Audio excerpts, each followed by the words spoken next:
일본인 의사인 하루야마 시게오라는 분이 우리의 뇌가 이 어려움을 겪을 때 우리가 어떻게 생각하냐에 따라서 반응이 달라진다는 거예요. 고난 속에서 우리가 긍정적인 반응을 하면 좋은 호르몬이 나오는데요. 그 호르몬이 부심피졸 또는 엔돌핀이라는 호르몬이 나와서 오히려 더 건강하게 고난을 이겨낸다라고 이야기합니다. 그런데 문제는 어려움 속에서 부정을 선택하게 되었을 때 오히려 그의 마음 가운데 강한 독성 물질들이 나온다는 거예요. 노르아드레날린 또 강한 활성탄소가 나와서 몸에 아주 악영향을 준다고 합니다. 그래서 우리가 살면서 여러 가지 고난과 스트레스의 환경에 처하게 되는데 그것을 우리가 어떻게 바라보고 그것을 대응하냐에 따라서 우리의 몸이 그것을 잘 반응하게 된다고 이야기합니다. 그러기에 우리의 모든 삶 가운데 오는 여러 가지 고난과 어려움을 겪을 때마다 우리는 긍정을 선택하고 그 긍정을 통해서 우리가 하나님의 뜻을 발견하고 믿음으로 나아갈 때 우리는 복된 삶을 살아가게 될 줄로 믿습니다. 오늘 말씀은 요나가 풍랑을 만나는 그런 이야기인데요. 하나님의 선지자인 요나가 하나님의 말씀을 불순종하고 떠났을 때 그에게 오는 여러 가지 어려움을 그가 어떻게 해결해 나가는지에 대해서 말씀하고 있습니다. 요나는 북이스라엘의 왕 여로보암 2세 때 활동했던 왕이고요. 기원전 7세기경에 활동했던 선지자였습니다. 그가 하나님의 부름을 받아서 하나님의 명령을 받게 됐는데 그것은 아수르의 수도 니느웨에 가서 복음을 전하라는 하나님의 특별한 명령이었습니다. 그런데 그가 그 말씀을 받고 그 말씀대로 행하지 않았다는 거예요. 사실 이 당시만 해도 이스라엘 사람들은 자기들만이 하나님의 선민이고 택한 백성이다 생각했기 때문에 자기들 외에 다른 민족이 하나님을 믿는다는 것은 이해하지도 받아들이지도 못했습니다. 그래서 이 이방 나라에 가서 복음을 전해라는 하나님의 말씀을 받고 그는 매우 불편하게 여겼던 것입니다. 유대 납비들도 이런 말을 합니다. 이방인이 회개하고 돌아오면 이스라엘에게는 큰 위험이 될 것이다 라고 주장했다는 거예요. 그것도 원수의 나라에 가서 이렇게 복음을 전하라고 하니 요나의 마음 가운데 굉장히 불편한 마음을 갖게 되었던 것입니다. 그래서 하나님의 뜻을 거슬러 이 니느웨와 정반대인 다시스로 가는 배를 타고 그렇게 하나님을 더 멀리 떠나게 되었던 거죠. 그러다가 이 큰 풍랑을 만나게 되었던 것입니다. 그러므로 우리가 하나님의 말씀의 불순종으로 인하여 우리에게 오는 이 인생의 풍랑을 어떻게 해야 할 것인지 오늘 또 주시는 말씀을 통해 주님의 음성을 듣고 그렇게 순종함으로 인생의 풍랑에서 승리하는 저와 여러분 되시기를 주님의 이름으로 축복합니다. 먼저 4절 말씀을 같이 읽어보겠습니다. 시작. 여호와께서 큰 바람을 바다 위에 내리심에 바다 가운데 큰 폭풍이 일어나 배가 거의 찢어지게 된지라. 아멘. 자, 여기 보니까 여호와께서 큰 바람을 바다 위에 내리셨다라고 말씀하고 있어요. 그러니까 이 큰 폭풍의 원인은 하나님께로부터 주어졌다는 거죠. 그러니까 폭풍이 일반적인 자연재해가 아니라 하나님께서 특별히 내리는 그런 하나님의 재해였다는 거예요. 하나님은 이렇게 자신의 뜻을 거스린 요나에게 큰 바람을 내리셔서 풍랑을 만나게 하셨던 거죠. 이처럼 우리가 인생길을 걷다가 하나님의 뜻에 불순종하면서 이렇게 하나님의 징계의 회초리를 경험할 때가 있다는 거예요. 여러분, 그러고 보면 우리의 인생의 모든 삶이 우연히 일어나는 것이 없어요. 다 하나님의 필연 가운데, 섭리 가운데 이루어지고 있다는 사실입니다. 어떤 결과가 있으면 반드시 그 원인이 있다는 거예요. 불순종의 이 삶이 있었기 때문에 이 인생의 풍랑이 그에게 있게 되었던 거죠. 요나는 니느웨에 대한 이 불편한 감정 때문에 하나님의 말씀에 불순종함으로 그가 이렇게 하나님의 징계의 회초리를 맞게 되었던 것입니다. 그런데 여러분, 이 불순종에 따른 이 징계가 놀랍게도 하나님의 사랑의 표현이었다라는 사실이에요. 하나님은 사랑하는 자들에게 그들이 다시 돌아오고 회복할 기회를 주신다는 사실입니다. 여러분, 하나님이 사랑하는 자녀이기 때문에 징계의 회초리를 주시는 거예요. 사랑하지 않으면 무관심하고 내버려 둔다는 것입니다. 그래서 이 불순종한 요나에게 하나님은 사랑하시기 때문에 징계의 회초리를 내어주셨어요. 그러기에 우리가 이 징계를 통해서 다시 회복하고 하나님 앞에 나아갈 수 있는 은혜를 얻게 된다는 것입니다. 여러분, 주님께서 허락하지 않으시면 공중에 있는 참새 한 마리도 땅에 떨어지지 않는다고 했습니다. 주님께서는 우리의 머리카락 하나하나도 다 세고 계신다고 했습니다. 이처럼 우리의 삶의 모든 일거수일투족을 보고 계시는 분이시라는 거예요. 우리의 인생의 모든 순간순간이 바로 하나님의 뜻 가운데 움직여지고 있다는 것입니다. 그것을 우리가 기억하고 나아간다면 우리는 우리 안에 있는 모든 실패와 또 고통과 어려움이 우연히 일어나는 것이 결코 아니라는 거예요. 우리가 겪고 있는 모든 고난과 아픔들이 결국은 하나님의 선하신 뜻이 있고 또 하나님의 사랑의 다른 표현이라는 것입니다. 그래서 오늘 말씀을 통해서 우리가 알 수 있는 것은 바로 이 요나의 이 불순종이 바로 하나님의 징계의 사랑이 이렇게 풍랑을 가져왔다라는 거예요. 우리가 이런 풍랑을 만났을 때 우리는 겸손히 하나님의 뜻을 구하는 그러한 자세가 요구되고 있다는 것입니다. 야고보서 1장 2절에서 4절 말씀에 이렇게 말씀하시는데요. 한번 보세요. 시작. 내 형제들아, 너희가 여러 가지 시험을 당하거든 온전히 기쁘게 여기라. 이는 너희 믿음의 시련이 인내를 만들어내는 줄 너희가 알미라. 인내를 온전히 이루라. 이는 너희로 온전하고 구비하여 조금도 부족함이 없게 하려 함이라. 아멘. 하나님께서 때때로 우리에게 주시는 이 시험의 시련을 통해서 우리를 연단하시고 깨닫게 하시고 인내하게 하시고 또 온전하게 준비하게 하시고 그래서 하나님의 사람으로 사용하시기 위해서 우리를 이렇게 훈련하고 연단하신다는 거예요. 그래서 때때로 오는 여러 가지 어려움들을 우리가 하나님의 큰 그런 연단의 도구임을 우리가 깨달아야 할 것입니다. 빌리그람의 목사님의 아주 가까운 친구가 하나 있었는데요. 이 친구가 어느 날 사업을 하다가 크게 어려움을 겪게 됩니다. 그래서 물질도 가정도 다 잃어버리는 그런 어려움을 겪게 되었어요. 그런데 그가 하나님을 향한 믿음만을 굳게 붙잡고 있었습니다. 그런데 어느 날 그가 새로 교회를 짓는 이 교회를 우연히 지나가다가 앞에서 이렇게 일을 하는 사람의 모습을 봐요. 가만히 보니까 세모로 된 돌을 계속해서 다듬는 그런 모습을 보게 됐어요. 그래서 물었답니다. 그 돌을 도대체 어디에 쓰는가요? 물었더니 이 일하는 사람이 이것을 잘 다듬어서 저기 이 교회 첨탑에 그 조그마한 그 삼각형 안에 들어갈 돌로 쓰려고 합니다. 이렇게 이야기해요. 그래서 그런가 보다 하고는 그 길을 지나쳐 오는데요. 그의 마음 가운데 하나님의 이러한 음성이 들렸답니다. 얘야, 난 내가 저 위에 꼭대기에 꼭 맞는 돌을 다듬는 것처럼 지금 너를 다듬고 있단다. 그 음성을 들었을 때 그가 크게 깨닫고 감동을 얻게 되고 다시 믿음으로 일어나게 됐다는 거예요. 이처럼 우리가 고난 속에서 하나님의 뜻을 깨닫게 되면 우리는 다시 믿음으로 일어나게 되고 또 소망 가운데서 우리의 삶을 잘 감당하고 이겨내게 될 줄로 믿습니다. 여러분, 우리의 삶에도 예상치 못한 풍랑을 경험할 때가 있습니다.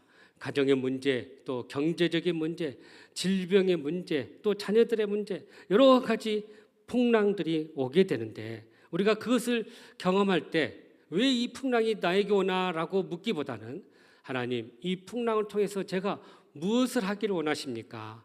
무엇을 깨닫기를 원하십니까? 라고 물을 때 우리는 거기서 하나님의 뜻을 깨닫고 믿음으로 일어나게 될 줄로 믿습니다. 여러분, 인생의 풍랑은 하나님의 버리심의 증거가 아니라 하나님께서 우리를 사랑하시고 다시 세우시기 위한 하나님의 또 다른 사랑의 표현이라는 사실입니다. 우리가 이 풍랑을 통해서 하나님의 뜻을 깨닫게 되었을 때 우리는 다시 믿음으로 일어나게 되고 우리에게 주신 사명의 길을 더 온전히 걸어가게 될 줄로 믿습니다. 성경은 분명 모든 고난이 죄 때문이라고 말하지 않습니다. 그러나 때로는 하나님께서 우리를 깨우치고 우리를 새롭게 하고 더 연단하기 위해서 이 풍랑을 허락하신다는 사실입니다. 그럴 때마다 우리는 이렇게 물어야 돼요. 하나님, 이 풍랑을 통해서 제가 무엇을 해야 합니까? 그렇게 하나님의 뜻을 구할 때 우리는 거기서 믿음으로 일어나게 될 줄로 믿습니다. 그러므로 인생의 풍랑을 만날 때 우리 자신을 돌아보고 하나님의 뜻을 구하면서 그렇게 믿음으로 일어나는 저와 여러분 되시기를 주님의 이름으로 축복합니다. 계속해서 우리 6절 말씀 같이 읽어보죠. 시작. 선장이 그에게 가서 이르되 자는 자여 어찌함이냐 일어나서 내 하나님께 구하라. 혹시 하나님이 우리를 생각하사 망하지 아니하게 하시리라 하니라. 아멘. 풍랑이 일어나자 배가 위태로운 상황에 처하게 됩니다. 그래서 선원들이 각기 믿는 신을 구하게 되고 또 조금이라도 살아보려고 배에 있는 무거운 물건들을 바다에 던지면서 어찌됐든 굉장한 노력들을 하게 되는데요. 그런데 그 상황 속에서 요나는 배 밑에서 잠을 자고 있었던 것입니다. 이때 선장이 그에게 가서 자는 자여 어찌함이냐 일어나 하나님께 구하라 라고 말씀해요. 여기 이 자는 자여, 이 잠이라는 단어는요, 원어로 보면 잠든 그런 상태가 아니라 이것은 깊은 잠 또는 무감각한 상태 또는 현실을 인지하지 못한 그런 상태를 의미하는 표현입니다. 그러니까 요나가 그냥 육체적으로 잠을 자는 게 아니라 사실은 영적으로 잠들고 있음을 이야기하고 있습니다. 그도 그럴 것이 하나님의 말씀에 불순종하고 반대편으로 그가 가다가 이렇게 풍랑을 경험했음에도 불구하고 그가 잠을 자고 있었던 거예요. 이것이 바로 영적으로 잠자는 자들의 특징이라는 거죠. 이처럼 죄의 가장 무서운 결과는 이렇게 영적으로 잠자고 영적으로 무뎌져 있는 상황 속에서 죄를 짓게 되고 그렇게 해서 하나님을 더 멀리 떠나는 모습을 보게 되는 것입니다. 그런데 여러분, 여기서 우리가 주목해야 할 두 가지가 있는데요. 첫 번째는 이 위기 상황 속에서 선장이 요나에게 한 말입니다. 내가 믿은 하나님께 구해라. 여러분, 인간의 힘으로는 도저히 불가능하다는 것을 선장도 알았습니다. 그래서 요나에게 너의 하나님께 구하라고 말하고 있다는 거예요. 여기서 우리가 놀라운 것은 이 선장의 입을 통해서 하나님께 기도하라라는 하나님의 뜻을 알게 되었던 거죠. 이처럼 하나님은 때때로 믿지 않는 자들을 통해서 우리 믿는 자들을 깨우쳐 주시고 깨닫게 해 주신다는 것입니다. 요나는 선지자였어요. 하나님의 말씀을 대언하는 자였어요. 그럼에도 불구하고 그가 제 역할을 수행하지 못하니까 이 믿지 않는 세상 이방 사람을 통해서 하나님께서 그에게 말씀하고 있는 것입니다. 여러분, 우리가 영적으로 바로 서지 못하면요, 우리 주변 사람들을 통해서 하나님께서 우리에게 말씀하십니다.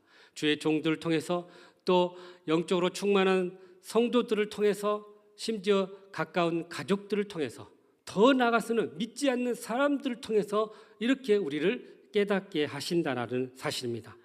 그러기에 우리는 주의 사람들의 말에 귀를 기울여야 한다는 거예요. 주의 종들뿐만 아니라 교인들 또 가족들 믿지 않는 사람들이 우리에게 뭐라고 말하고 있는지 뭐라고 권면하고 있는지를 주의 깊게 들어야 한다는 거예요. 그 사람들을 통해서 하나님은 우리에게 말씀하고 있다는 것입니다. 그래서 옛말에 민심은 곧 천심이다라고 말씀하고 있어요. 주의 사람들의 마음 가운데 하나님의 뜻이 있다는 거예요. 그것을 우리가 잘 주의 깊게 들었을 때 우리는 하나님의 뜻을 깨닫게 될 줄로 믿습니다. 교회에서도 마찬가지죠. 다수의 교인들이 반대하고 또 다수의 교인들이 찬성하면 내 뜻과 다르다 할지라도 우리가 함께 그것에 동조하고 참여하는 것이 참으로 중요한 것입니다. 그것이 바로 화합의 길이고 하나님의 뜻을 이루는 길인 줄로 믿습니다. 찬양대에 여러 대원들 중에 한 대원 중에 이 박자를 제대로 못 맞추는 음치가 있었다고 해요. 그래서 갇힌 대원들이 그분 때문에 늘 어려움을 겪다가 도저히 안 되겠다 싶어서 목사님에게 찾아갔답니다. 목사님, 우리 대원 중에 이런 분이 있는데 좀 말려주십시오. 근데 목사님도 그런 말 들으면 참 힘들죠. 꼭 어려운 문제가 있으면 목사님한테 이렇게 공을 넘기는 분들이 있는데요. 근데 워낙 원성이 많으니까 안 되겠다 싶어서 목사님이 그 대원을 불렀답니다. 집사님, 주변 내에 몇몇 대원이 집사님이 이렇게 박자가 안 맞고 그래서 좀 어려우니 차라리 다른 사역을 하면 좀 어떨까요? 그렇게 권면해 줬답니다. 그랬더니 얼마나 그런 말을 하던가요? 그랬더니 한 대여섯 명이 그럽디다. 그랬더니 그러니까 이 대원이 뭐라고 하냐면 목사님, 그건 아무것도 아닙니다. 제가 주변에 목사님 설교가 별로라는 말을 20명이나 들었습니다. 그런데 뭐 그런 것 가지고 그러십니까? 참 우쩍하는 말이지만은 우리가 주변 사람들을 얼마나 듣냐에 따라서 우리의 삶이 이렇게 달라질 수 있다는 거예요. 우리가 이 주변 사람들을 통해서 하나님의 음성을 들을 수 있다는 것입니다. 오늘 본문에서 주는 또 다른 선장의 말은 바로 내 하나님께 기도하라라는 거예요. 우리가 주변 사람의 말도 들어야 되고요. 또 하나님께 직접 기도해서 하나님의 뜻을 우리가 구해야 한다는 것입니다. 세상 사람도 위기가 오면 인간의 한계를 느끼면서 자기의 신들에게 구하고 기도합니다. 그런데 요나는 참 아이러니하게도 선지자임에도 불구하고 하나님의 말씀에 불순종하고 하나님 말씀을 대언하지도 않고 이렇게 다른 곳으로 가다가 깊은 잠에 빠져 있고 그렇게 다른 사람을 이렇게 어려움을 처하게 했으니 얼마나 안타까운 인생이에요. 그런데 이 선장을 통해서 하나님께 기도하라 이 음성을 듣게 된 것입니다. 요나의 문제는 자기가 사명자임에도 불구하고 하나님의 뜻을 거스려 해야 할 일을 하지 못한 것이 이 모든 문제의 원인이었던 거예요. 그런데 여러분, 우리가 여기서 기억해야 할 거, 왜 우리는 위기 가운데 이렇게 기도하지 않을까요? 왜 하나님 앞에 매달리지 않을까요? 거기에 몇 가지 원인이 있어요. 첫 번째, 우리가 하나님 없이도 살 수 있다는 영적 교만을 가진 자들은 위기 가운데도 기도하지 않는다는 거예요. 기도는 내가 부족하고 연약해서 정말 하나님 없이는 살 수 없습니다. 이것을 깨달은 자들이 하나님 앞에 나와 기도해요. 그런데 이것을 느끼지 못하고 깨닫지 못하면 절대 기도의 자리로 나오지 않는다는 거예요. 어쨌든 내 힘으로 해보겠다는 이 오만함이 기도의 자리에 다가오지 않는다는 거죠. 두 번째, 위기에 기도하지 않는 것은 영적인 무지와 영적인 무관심이 있다라는 사실입니다. 이렇게 영적 전쟁이 정말 치열하게 일어나고 있는데 무장하지 않고 기도하지 않는다는 것은 바로 무장 해제 상태에서 살아가고 있는 것과 마찬가지예요. 사탄은 우리로 하여금 은혜를 받지 못하도록 합니다. 또 하나님과의 관계를 자꾸 방해하고 끊으려고 합니다. 그런데 기도해야 할 이유를 모르니 하나님과 영적 관계는 더 멀어지게 되고 또 하나님의 뜻을 깨닫는 것은 더 멀어질 수밖에 없다는 거예요. 그래서 우리는 꼭 기억해야 할 것은 바로 이 영적인 무지에서 벗어나서 영적인 민감함을 소유해야 할 줄로 믿습니다. 하나님께서 우리를 통해서 말씀하시고자 하는 것들을 우리가 바로 듣고 깨닫고 순종할 때 우리를 통해서 그 역사가 일어나게 될 줄로 믿습니다. 세 번째는요, 우리가 왜 위기 가운데 기도하지 않는가 가만히 생각해 보니까 우리의 의지가 너무나도 약하다는 거야. 기도는 여러분 생각보다도 강한 의지를 요구하고 있습니다. 육신의 그 육신은요, 기도하기보다는 자꾸 쉬고 싶어하고 또 편안함을 추구하고자 한다는 거예요. 그래서 예수님께서도 겟세마네 이 동산에서 십자가를 지기 위해서 함께 제자들과 함께 기도할 때 제자들에게 함께 기도하자라고 요청했는데 제자들이 그 기도를 제대로 하지 못했던 거예요. 그때 예수님께서 하신 말씀이 마음은 원이로되 육신이 약하도다, 이 표현을 썼어요. 그러니까 기도의 필요성은 우리가 알지만 실천하지 못한 우리의 의지가 문제라는 거예요. 이처럼 기도는 인내가 필요한 아주 힘든 영적인 노동이라고 할 수 있어요. 그래서 기도는 가장 영적인 그런 강한 의지가 필요하다는 거예요. 근데 이 의지가 약하면 내일 새벽에 기도하러 가야겠다 마음은 먹고는 새벽에 소리는 들은데 못 있나요? 이게 우리의 연약함이라는 거예요. 그런데 여러분, 우리가 기억해야 할 것은 오늘날 우리들의 모습을 보면 이렇게 문제가 많고 기도해야 할 것들이 많은데 기도하지 않는 것이 우리의 문제라는 거예요. 가정이 위태롭고 무너지는데 기도하지 않고 있어요. 자녀들이 점점 신앙을 떠나고 있는데 기도하지 않고 있어요. 교회와 또 나라가 어려운 상황에 있는데 기도하지 않고 있다는 거예요. 문제에 대해서 걱정은 하지만 하나님을 의지하고 하나님 앞에 나와 기도하는 일은 점점 약해지고 있다는 거예요. 그래서 여러분, 위기 자체가 문제가 아니라 위기는 인식하면서도 그 위기를 하나님 앞에 내어놓고 기도하지 않는 그것이 문제라는 사실입니다. 그러므로 우리는 영적 각성을 우리가 깨닫고 위기 가운데 하나님 앞에 더 기도의 자리로 나아가야 할 줄로 믿습니다.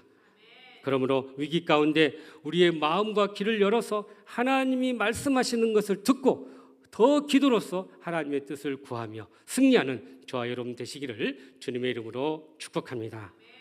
마지막으로 우리 12절 말씀이네요. 시작. 대답하되 나를 들어 바다에 던지라. 그리하면 바다가 너희를 위하여 잔잔하리라. 너희가 이 큰 폭풍을 만난 것이 나 때문인 줄을 내가 아노라 하니라. 아멘. 선원들이 이 재앙의 원인이 누군가 제비를 뽑았는데요, 요나가 뽑혔어요. 그래서 도대체 뭘 잘못했냐 그랬더니 요나가 자신의 잘못을 쭉 설명을 합니다. 그랬을 때 요나가 자신의 잘못에 대한 인정을 하는 것이 오늘 읽었던 12절 말씀이에요. 오늘 말씀에 뭐라고 이야기하냐면 내가 이 모든 폭풍의 원인이 나 때문이었다. 이 원인이 자신의 그러한 잘못임을 인정하고 그것을 받아들였다는 거예요. 여러분, 만약에 요나가 이것을 끝까지 인정하지 않고 받아들이지 않았다면 어떤 일이 일어났을까요? 아마도 풍랑으로 인해서 그 배는 파손되고 거기에 있는 모든 사람은 바다에 수장됐을 거예요. 결국 요나서는 그냥 그렇게 끝났을지도 모릅니다. 그런데 오늘 말씀에 요나가 자신의 모든 잘못을 인정하고 받아들임으로 말미암아 여기서 회복이 되었다라는 사실입니다. 요나 이름이 왜 요나일까요? 원래 요나 이름은 비둘기라는 의미인데요. 요나, 요는 결국 나다. 결국 문제는 나다라는 의미가 담겨져 있습니다.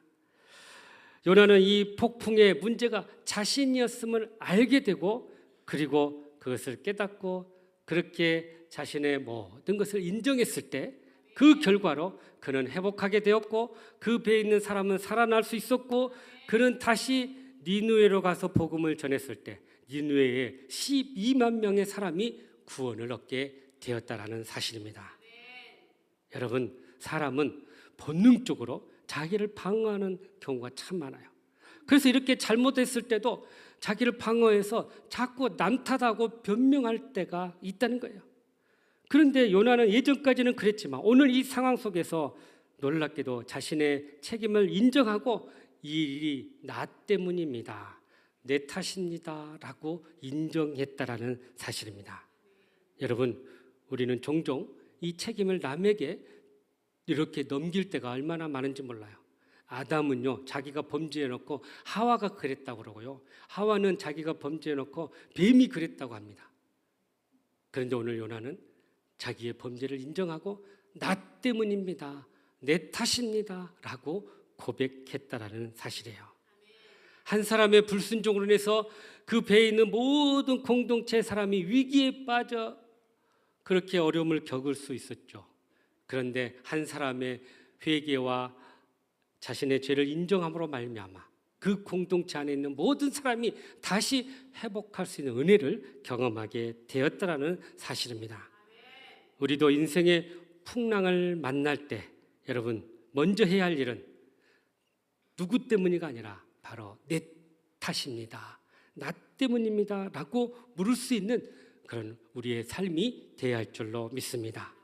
이처럼 하나님은 책임을 회피하는 사람이 아니라 책임을 인정하고 받아들이는 그 사람을 통해서 다시 회복하게 하시고 다시 그 일을 이루어 가신다라는 사실입니다.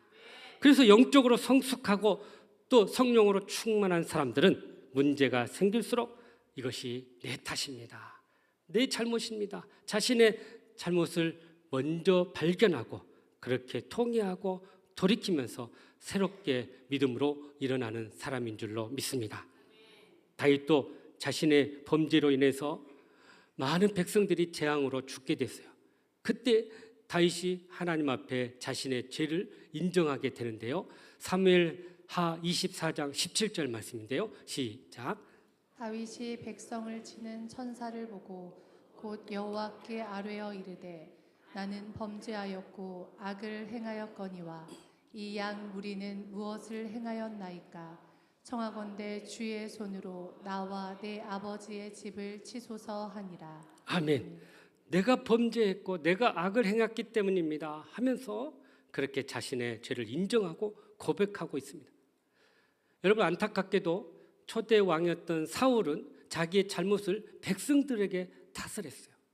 그런데 다윗은 자신의 잘못을 내 탓입니다 라고 고백했을 때 그는 더 위대한 왕으로 쓰임받게 되었던 것입니다. 여러분, 성숙한 신앙은 바로 문제의 원인을 남에게서 찾지 않고 자기 안에서 찾는 자라는 사실이에요. 미국의 유명한 목사님이었던 부흥사였던 D.L. 무디 목사님에게 한 성도가 이렇게 찾아와서요, 교회의 문제를 이야기하면서 여러 사람을 비난하더라는 거예요. 그때 무디 목사님이 그에게 이렇게 권면했답니다. 성도님, 교회의 가장 큰 문제의 원인을 찾고 싶다면 거울 앞에 서보십시오. 그러면 그 문제를 해결할 수 있을 것입니다. 여러분, 회복과 부흥은 남을 바꾸는 데서 시작되는 게 아니라 우리 자신을 돌아보는 데에서 시작된다라는 사실입니다. 이처럼 회복의 출발점은 변명이 아니라 내 탓입니다, 내 잘못입니다 라고 인정하는 그 공동체 가운데 새롭게 이루어지게 될 줄로 믿습니다. 그러므로 인생의 풍랑 가운데 우리의 잘못을 점검해 보고 이것이 내 탓이옵니다 라고 고백하고 인정하면서 그렇게 진정한 회복을 경험하는 저와 여러분 되시기를 간절히 바랍니다. 사랑하는 성도 여러분, 인생의 풍랑에서 벗어나기를 원하십니까? 그렇다면 오늘 주신 말씀처럼 먼저 우리 자신을 돌아보고 하나님의 뜻을 구할 수 있기를 간절히 바랍니다. 또한 마음과 귀를 열어서 사람들 통해 우리에게 주시는 말씀을, 하나님의 음성을 듣고 그것을 통해 하나님의 도움을 경험할 수 있기를 간절히 바랍니다. 나아가서 자신의 잘못을 인정하고 이것이 내 탓입니다 라고 고백하면서 진정한 회복을 경험할 수 있기를 간절히 바랍니다.